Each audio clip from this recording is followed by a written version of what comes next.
ibinibigay sa atin ng Panginoon at salamat sa kanyang katapatan. Kaya mga kapatid, handa na ba tayo magpuri at pumawit sa Panginoon ngayong hapon? Parang hindi pa rin, isang beses pa. Handa na ba tayo magpuri sa Panginoon? Nagmasilaw na. Amen! Mga kapatid, sabay-sabay tayo magpawit na. Pinabago po ako araw-araw. Hallelujah! Sasabi mo, pinabago ka ni Lord araw-araw. Yes, Lord! Hallelujah! Jesus! Amen! Palakpakan natin ang Panginoon. Hallelujah!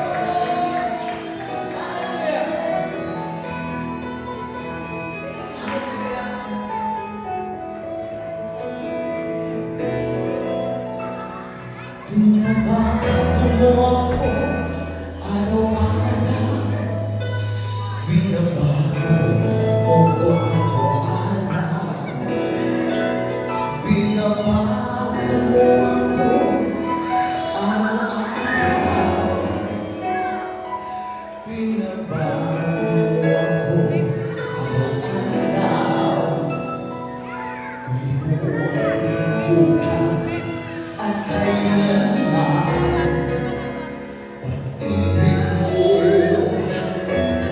ay laging sapat.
aming Diyos na makapangyarihan sa lahat. Pinupuri at pinapasalamatan ka namin sa mga oras na ito, Panginoon. Sa mundong araw-bago, ikaw lang ang nanatiling tapat at hindi nagbabago magpakailanman, Panginoon. Salamat dahil patuloy mo kaming binabago sa araw-araw, Panginoon. Dahil sa iyong grasya at habag, natagpuan mo po kami, Panginoon. Salamat dahil binigyan mo kami ng bagong puso, bagong isip at pagkatao, Panginoon. Ikaw lang tiyak na magpagkakatiwalaan pagdating sa mga pangako, Panginoon. Sapagkat tapat ka sa iyong mga salita na nanatili itong buhay at totoo, Panginoon. Kaya ngayon, Panginoon, sa paglapit sa iyong trono, kung kayang buhin ang puso ng mga hari, kaya mo buhin ang buhay namin ngayon, Panginoon. Ipadama mo, Lord, sa iyong ang iyong kapayapaan sa mga kapatid kong buburihan, Panginoon. Pagkaloob mo, Lord, ang kalakasan sa mga nangihina, Panginoon, at bigyan mo po kami ng pag-asa, ang mga walang direksyon, Panginoon. Panumbalik mo ang apoy sa puso ng lalamig sa amin, Panginoon. Kaya, Panginoon, manahan ka sa aming pagtitipon at sa mga awitin na ito. Ito ay lahat papuri sa kamarangalan at pagsamba sa pangalan ni Jesus. Amen.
Sa iyong liwanag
ang dating bagay ay lumipas na.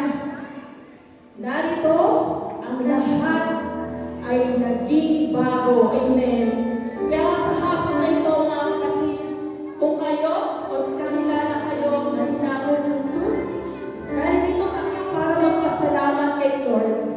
Dahil siya, hindi niya tayo iiwan at patuloy niya tayong tatanggapin at patuloy niya tayong binabago. Gumagawa siya sa ating buhay. And can we just declare this or can we just say this? Ako ay binago niya. At ang buhay ko ay para sa Kanya. Amen. Hallelujah.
tayong lumapit sa Kanya. Patuloy tayong umawit sa Kanya.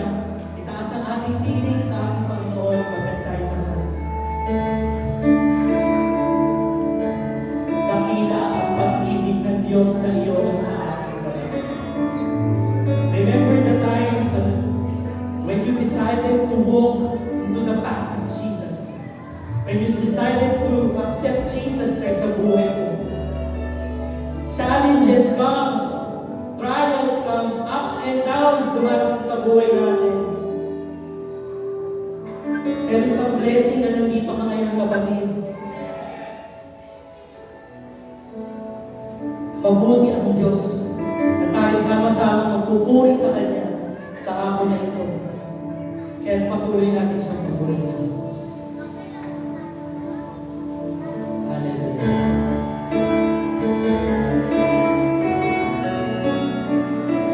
Dapat ka Panginoon upang tumanggap ng mataas sa papuri, mataas sa pasasalamat ng Diyos. Apart from you, we can do nothing. Kaya, O Diyos, maraming salamat sa iyo.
there is fullness of joy in His presence. Kaya naranasan ba natin mga kapatid, yung kagalakan hindi maipaliwanag ngayong hapon na to? Sumigaw tayo ng malakas na amen. Dahil ang kagalakan ay hindi dun sa, hindi natatawag sa mga lugar na pinupuntahan natin. Hindi rin natin mararanasan sa mga tao sa paligid natin.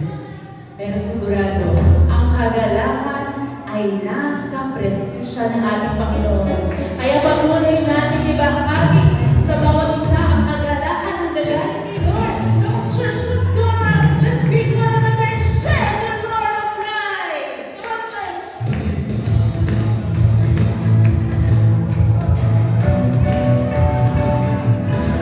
Kumusta ka, kapatid? Kumusta ka? Kumusta ka, kapatid?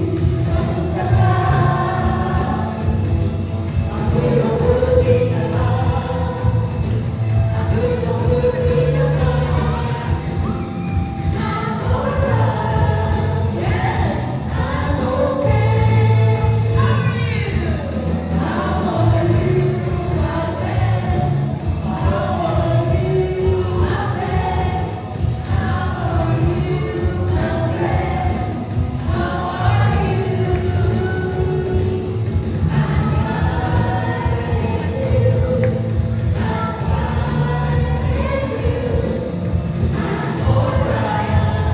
Yes, I'm okay.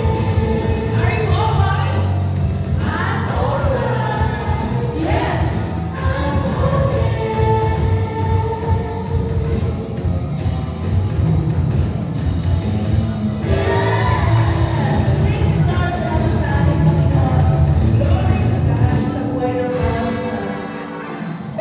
Thank you, Lord, and Master. Salamat sa buhay nating worship team, dance team, and Brother Nathan, who is busy worshiping our Lord Jesus this afternoon. Ay, salamat sa ating Panginoon. I am so excited to share to you about mga good news. At syempre, meron tayong powerful testimony ngayong hapon na to. And thank you, Lord, dahil itong week na to, pinakita sa atin ng ating Panginoon. Nakita niyo ba yun? Yung 1.5 hectares na lupa na gagamitin para sa kanyang kaharian. Mga kapatid, glory to God. Dahil yun ay magiging Jesus Coming Church Main Worship Center. Thank you, Lord. Tatlong palapag po ang ipapagamit sa Jesus Coming Church. At syempre, mas marami tayo dapat makadala sa kanyang kaharian. Meron tayong recreation po dyan. May mga swimming pool at mga rooms para sa mga manggagawa at pwede na tayo mag-override dyan. Patuloy tayong mananalangin. Walang imposible si Lord. At ngayong mga panahon na to, talagang ang ating Panginoon, pinapalaki, pinapalawak niya ang ating pananampalataya dahil meron tayong malaking Diyos at mga pangyarihang Diyos. Amen po ba? Thank you, Lord. Salamat sa ating Panginoon. Gusto ko rin i-share sa inyo. Ayan, isa lang yan dun sa mga property ng ating Reverend John. No? Sa 27 na property na pinamana sa kanya ng kanyang tatay, glory to God, dahil tatlo sa kanyang property ang ipapagamit niya sa Jesus Coming Church. Glory to God po yan. Kaya tuloy-tuloy po tayo, patuloy tayo sa gawain ni Lord. At syempre, mararanasan din natin ang mga pagpapala na siksik-liglig, umaapaw at hindi natin lubos maisip. Kaya salamat sa ating Panginoon. Gusto ko lang din i-share kahapon na yung women's ministry ay nagkaroon ng Band and Belong. Kung saan nagsama-sama kami, napakasaya, napakagulo. Napakasaya talaga. Nakikita doon na united in spirit. Nagkaroon kami ng praise and worship. Sumayaw, tumakbo-takbo ng konti, nagpatintero, nag-walking, thank you Lord, nag-pickleball. Ayan yung mga ginawa namin, nag-jogging-jogging, pero maraming kain. Yun po. Ang bawat ministry ay nagkakaroon na ng Band and Belong, mga kapatid. Kaya maki-join po tayo dito. Hindi lang yung ating mga spiritual na buhay ang mapalakasin. Unang-una, syempre, maging yung ating mga physical body and body talagang kompleto. At kahapon nga, isa sa ginawa namin na activity ay nag-pickleball kami. So lately kasi mga kapatid, na kumbaga nahihilig kami na maglaro para mag-exercise din, no? So nag-pickleball kami ni Pastor. Ayan. So nung una, nung bago ko lang siyang, kumbaga, nung nasisimula ko pa lang, sabi ko, ay, madali lang ito. Paalakasan lang ito ng tira. So, nung pagtira sa akin, siniwala namin ni Pastor, doon lang kami sa street namin. Pag pupunta sa akin, lalakasan ko lang, basta lakasan ko lang yung tira ko. Yun lang yung nakikita ko di ba? Hindi pala ganun. Di ba ba? The more na nilalakasan ko yung tira ko, laging outside. Minsan, sa sabit-sanit. Di ba? Tapos, minsan sa paglakas, sabi ko, Pastor, kung tugiran yun, hamulin mo. So, pagod na pagod ako kakahabol ng bola. Sa paglakas ng tira ko, pagod na pagod, habol ng habol. At sabi ko, parang may mali sa ginagawa namin. Kaya ang ginawa ko, nanood ako sa Facebook, sa YouTube, ano ba yung mga ginagawa nila sa paglalaro? Ano ba yung mga dapat natin, mga tips? Ayan. At napakinggan ko doon, isa sa mga trainer sabi doon, hindi pala yung pahalakasan lang ng tira or effort mo. Dapat pala, tamang posisyon, tamang timing, at syempre dapat yung paddle mo naka-align, di ba? Kasi yung tira ko dati talagang hahabulin mo yung bola eh. Sample sa drill pa lang namin kasi talagang habulin mo siya. Pero nung naintindihan ko, hindi pala ganun, kailangan may timing siya, may control, tamang posisyon lang mga kapatid. Parang relax na relax na lang, di ba? Ganun. So sabi ko, hala, pag naglalaro ako, naisip ko, hala, yung pagpipickleball pala parang buhay natin. Na, alam mo yun, na, bakit ganun? Ang dami mong effort, minsan, iba sa atin, makakilala natin, halos ibigay yung buong lakas nila sa mga ginagawa nila, sa pagtatrabaho nila, wala namang masama doon. Pero at the end of the day, ganun, parang kulang pa rin. Pagod na pagod. Diba? Parang yung buhay Kristiyano din namin. Lord, mahal kita. Nagsusurf ako. Nagpa-pray naman ako. Pero bakit ganun? Paulit-ulit lang. Hindi nakikita sa akin yung pagbabago, yung transformation.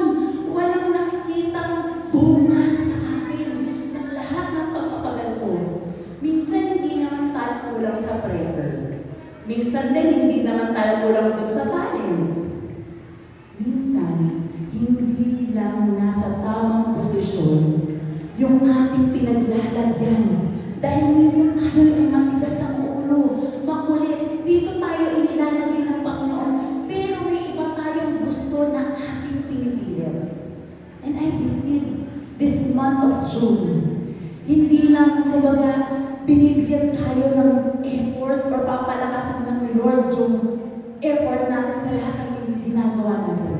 I believe na bibigyan tayo ng tamang lugar, panahon, at assignment ni Lord according to His plan and purpose na nakaayon sa Kanyang salita. Kaya kung naniniwala ka dito, ito yung declaration natin for this month eh. Kasi sabi sa salita ng ating Panginoon in Amos chapter 3 verse 3. Sabi dito, can two walk together unless they agree? Maaari bang magsama or sa paglalakbay ang dalawang tao hindi nagkakasundo? Ano yung bago natin marating yung destinasyon? Kailangan talaga sumang-ayon or mag-agree tayo dun sa direksyon na sinasabi sa atin ng ating Panginoon. Kaya church, are you ready for this month of June? Ready ka na ba? Gusto mo na ba na iayos ni Lord ang buhay mo ngayong month of June? Sabi mo sa katabi mo, umayos ka. Ayan, thank you.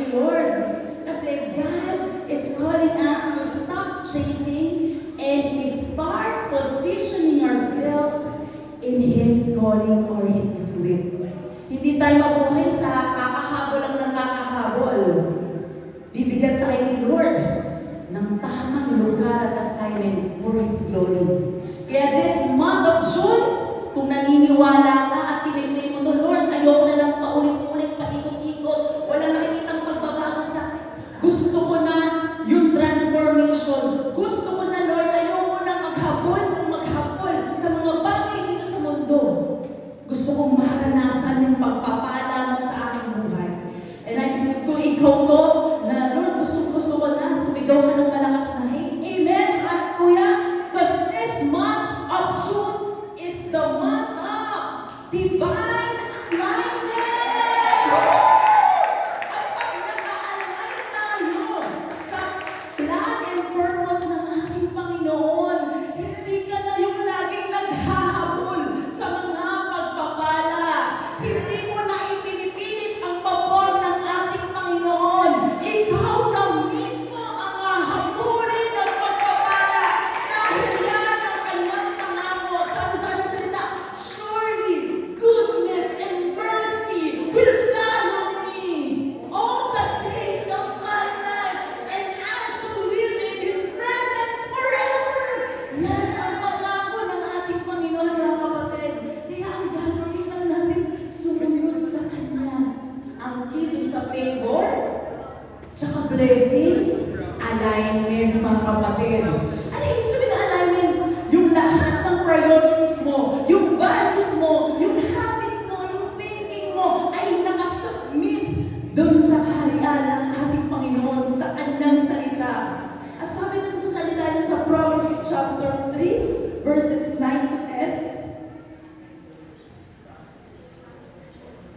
Proverbs chapter 3, verses 5 to 6, sabi dito, trust in the Lord with all your heart and not lean on your own understanding. In all your ways, submit to Him, and He will make your path straight. Amen? Ang susi, mga kapatid, sa alignment, sabi doon ang pangako niya, He will make your path straight. Ito yung alignment na gusto natin. Sabi doon, submit to Him. Ang susi sa alignment na gusto ng ating Panginoon ay yung obedience. Pananampalataya din ng ating buong puso pagsunod sa Kanyang salita. Hindi binibless ni Lord yung kahuluhan. Hindi binibless ni Lord yung effort natin. Ang binibless ni Lord, yung order. Ang binibless ni Lord, yung obedience natin sa Kanyang salita. Kaya kung gusto mo naman blessing na humahabol sa iyo, pabor na hindi pinipilit, hindi naghahanap, sumuko tayo sa ating Panginoon. At hindi lang yan. Maging yung ating finances mabibless din. Ano bang sinasabi sa salita ng ating Panginoon? Ano ba yung kingdom principle pagdating sa finances? Sabi doon sa Malakay 3:10, ibigay natin ang buong-buo yung ating ikabu. Mga kapatid, napakarami ng testimonies dito sa simbahan na nakaranas nung sila'y sumunod sa ating Panginoon, naranasan nila ang pagbuhos ng pagpapala. Kung isa ka doon, sumigaw ka ng malakas na amen. Thank you, Lord. Kaya yung salita na narinig mo, na ibigay mo ang kapatid. Narinig mo, nabasa mo, huwag na tayong maglaban. Huwag na tayong mag-rebel doon sa salita ng ating Panginoon. Kasi yung rebellion, ito yung tumataliwas doon sa pagpapala. Sana na nakatanggap na natin mula sa ating Panginoon.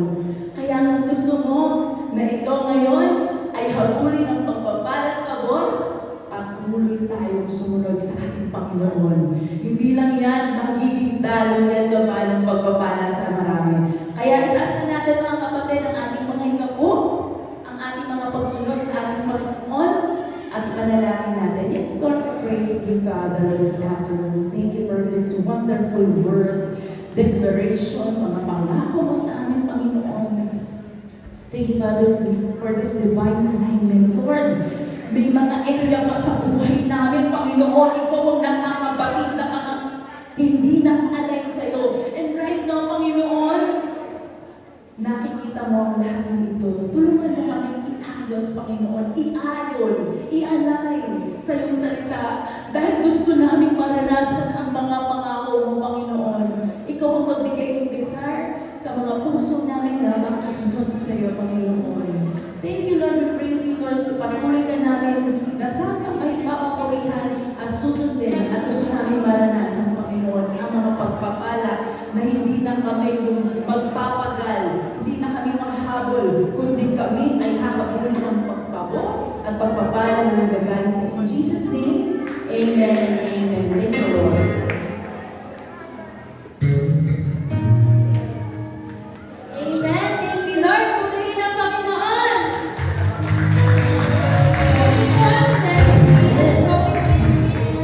O mas kilala bilang Koptikin. Sa mundong mabilis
kabataan. At yan, good afternoon, church. Pwede pong batiin natin yung katabi natin. Good afternoon po. Yung iba alam na kung bakit kami naroon sa unahan. At salamat sa Panginoon kasi magpapatotoo po ako sa kabutihan at katapatan ng Diyos sa aking buhay at sa aking buong pamilya. Kaya ito, kung gusto nyo mapakita yung pinaka-detail, pwede nyo mapanood yan bukas sa ating place sa Jesus Coffee Church. At ngayon, kinonsite kasi natin ito. Kaya salamat sa Panginoon. At yan, mag-uumpisa na ako mga kapatid. And good afternoon. Ako nga pala ulit si Brother JB sa mga hindi mo nakakakilala. Nais kong ibahagi ang kabutihan at katapatan ng Diyos sa aming buhay. Tubong Cavite po ako at nag-iisang anak ni Mama Ningning at Papa John. Lumaki ako sa Samote, Bacoor, Cavite at maagang nalulong sa sugal, bisyo at pakikipag-away sa mga tao. Ang buhay ko noon ay umiikot sa pera, barkada at maling gawain. Dumating sa punto na nangungupit pa ako sa tindahan ng aking mga magulang para lamang matustusan ang aking mga bisyo. Pero gaya ng sinasabi sa Roma chapter 5 verse 8, ipinakita ng Diyos ang kanyang pag-ibig sa atin nang si Kristo ay mamatay para sa atin kahit tayo'y makasalanan pa. Hindi ako pinitiwan ng Diyos kahit malayo ako sa Kanya. Noong 2011 po, naging batang ama ako sa edad na 16 years old. Doon ko na-realize na kailangan ko nang magbago. At hindi lang yun, kailangan ko na din magsikap para sa aking anak. Sa Sapote Bacoor Market, nagpedicab ako. Nagpipedicab po ako doon sa umaga.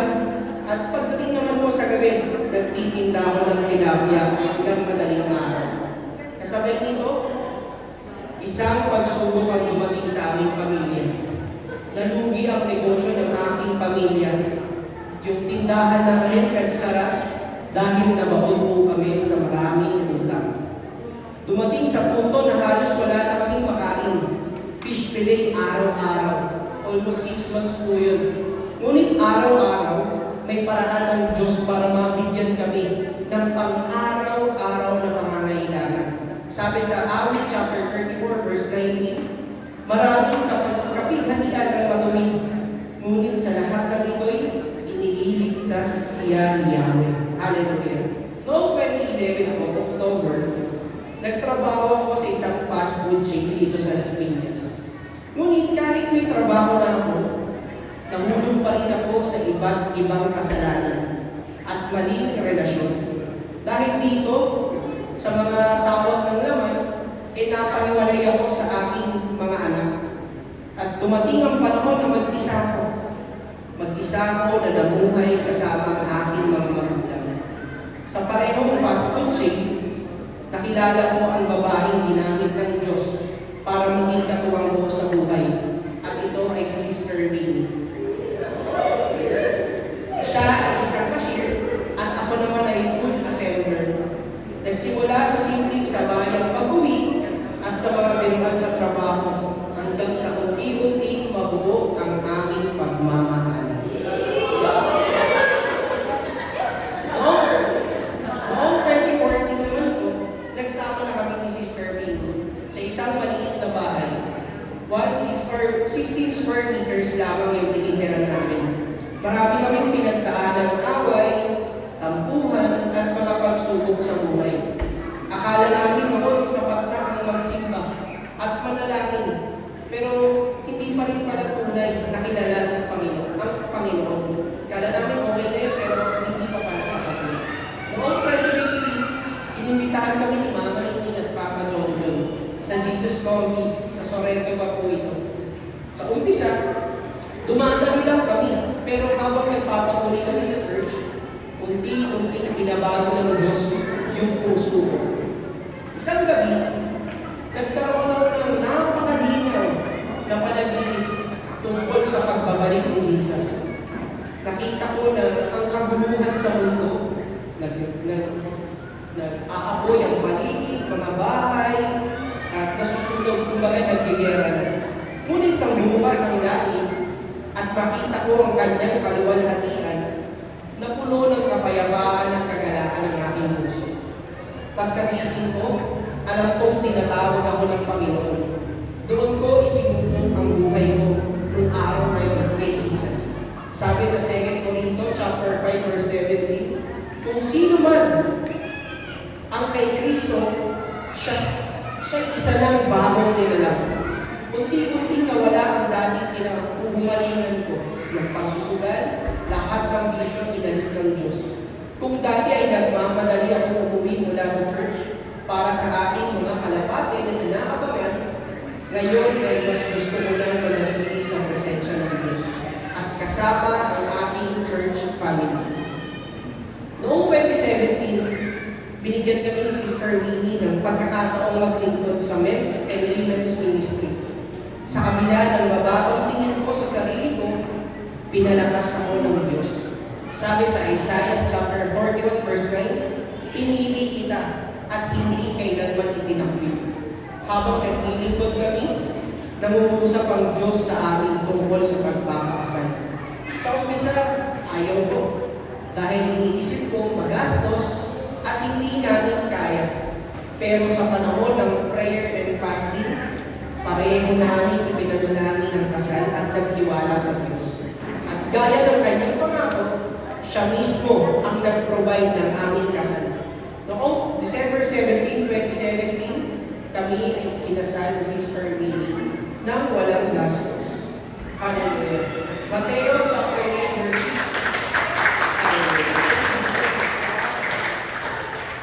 Sabi sa Mateo chapter 9 verse 6, ang pinagsama ng Diyos ay huwag paghiwalayin ng tao. Pagpasok ng 2018, na-diagnose ako ng dengue. Natakot ako pero pinaghawakan ko yung salita ng Diyos. Sabi niya sa Mateo 6:33, unahin ninyo ang paghahari ng Diyos at ang kanyang katwiran at ang lahat ng mga bagay na ito ay idaragdag sa inyo. Sa kabila ng sakit, nagpursige akong dumalo sa prayer and fasting. Pagkatapos ng ilang araw, ako po ay pinagaling ng Diyos nang hindi kinoconfine.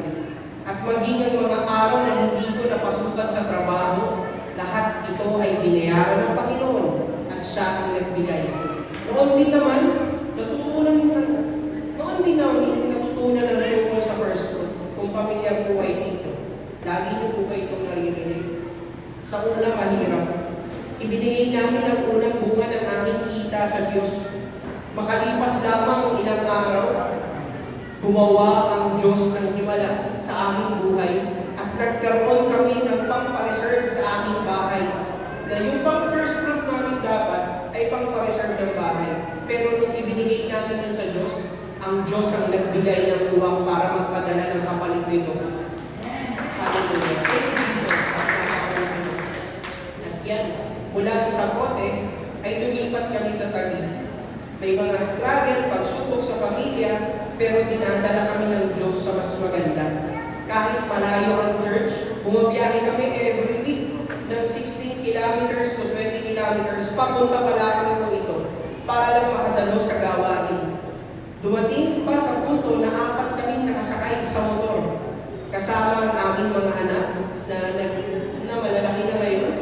Mahirap at delikado to, pero hindi kami tumigil sa paglilingkod at pagdalo sa Panginoon. Nakita rin namin kung paano niligtas ng Diyos ang buong pamilya ni Mama Bea at Papa Herman, si Hannah at si Harold. Kaya pala kami dinala ng Diyos sa Taguig para ma-invite namin sila. Pero hindi pa natapos doon. Dumating ang pagsubok at ito yung pandemic. Sa pamamagitan ng online ministry, tinanggap nila Papa Herman at ni Mama Bea na si Jesus ay bilang Panginoon at tagapagligtas sa kanilang buhay. Kaya ngayon ay isasama na natin sila sa gawain ng Panginoon. Sa Gawa chapter 16 verse 31, sumasampalataya ka sa Panginoong Jesus at maliligtas ka, ikaw at ang iyong buong sambahayan. Noong 2021, lumipat kami sa Las Marinas sa bahay na ibinigay ng Panginoon. Kami ay nagsimula na halos walang gamit sa bahay. Pero hindi kami pinabayaan ng Diyos at siya ang nagbigay ng lahat ng gamit na meron kami. Filipos chapter 4 verse 19, sabi ng Diyos, tutugunan ng Diyos ang lahat ng inyong pangangailangan at lahat ng ito ay tinupad ng Diyos sa iisa na sa aming mga panalangin noon. Kaya mga kapatid, wala akong hangad na itaas ang aking pangalan, kundi itaas lamang ang pangalan ng ating Panginoon na tapat hanggang magpawalang hanggan. At sabi din dito, sabi ng Diyos sa lahat ng sa lahat ng aming pinagdaanan mula sa kahirapan, pagkakamali, sakit, pagsubok hanggang sa mga himala at tagumpay, isa lang ang masasabi ko. Tunay na mabuti at tapat ang Diyos. Kung may pinagdaraanan ka man ngayon, huwag kang susuko. Ang pagsubok ay hindi katapusan ng iyong kwento. Maaaring ito ang simula ng mas malaking plano at pagpapala ng Diyos para sa iyong buhay. Sabi niya sa Jeremiah chapter 29 verse 11, sapagkat alam ko ang mga plano ko para sa inyo, mga planong ikabubuti ninyo, upang bigyan kayo ng kinabukasan at pag-asa. Lahat ng ito ay dahil lamang sa biyaya ng Diyos, kaya sa Kanya ang lahat ng papuri, pasasalamat at pagsamba sa ating dakilang pangalan na si Jesus. In Jesus' name, Amen. Amen.